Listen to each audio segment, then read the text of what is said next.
The Assembly will now hear an address by His Excellency Philip Isdor Mpango, Vice President of the United Republic of Tanzania.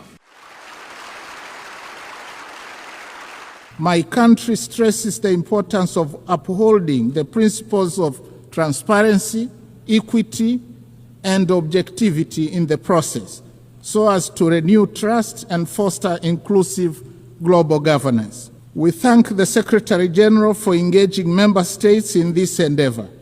Nevertheless, Tanzania reiterates Africa's position in the Security Council and calls for admission of at least 2 permanent seats for Africa with veto power, as articulated by the Zuluini Consensus.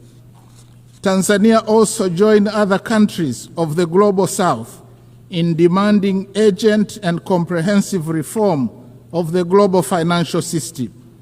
While we support the outcomes of the 4th International Conference on Financing for Development held in Seville, Spain this year, we renew the call for scaling up long-term concessional financing, revising sovereign credit rating frameworks, and rethinking debt sustainability assessments in order to unlock capital for investment in infrastructure, education, health, and climate adaptation.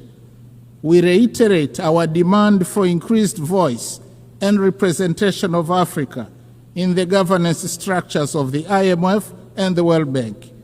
These noble demands have gone unheeded for a very long time and must be addressed now. The big elephant in the room, suffocating progress, is an estimated financing gap of $4 trillion per annum. Nevertheless, Tanzania remains committed and has made strides in implementing the 2030 agenda, with overall performance estimated at 60%. Examples include SDG 3, where maternal mortality declined from 750 deaths per 1,000 live births in 2000 to 104 in 2022.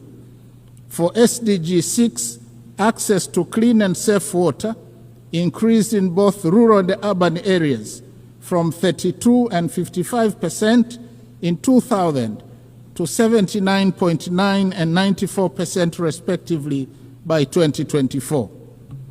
On affordable clean energy, SDG 7, the number of villages connected to electricity increased from 8,587 in 2000 to 12,318 in 2024. Only 15 villages remain without electricity. However, significant challenges remain, especially on environmental sustainability, that is SDGs 13, 14, and 15.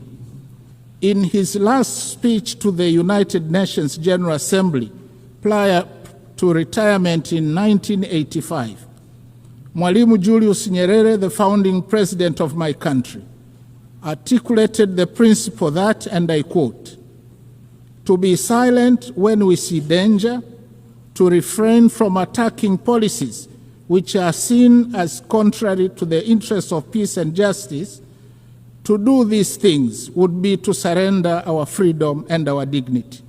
That we shall never do." End of quote.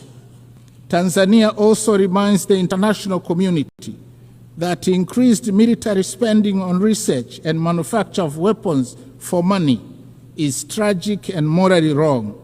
It obstructs the quest for peace in the world and takes away an enormous amount of resources that could have been used to propel sustainable development and prosperity for all humanity. I thank you.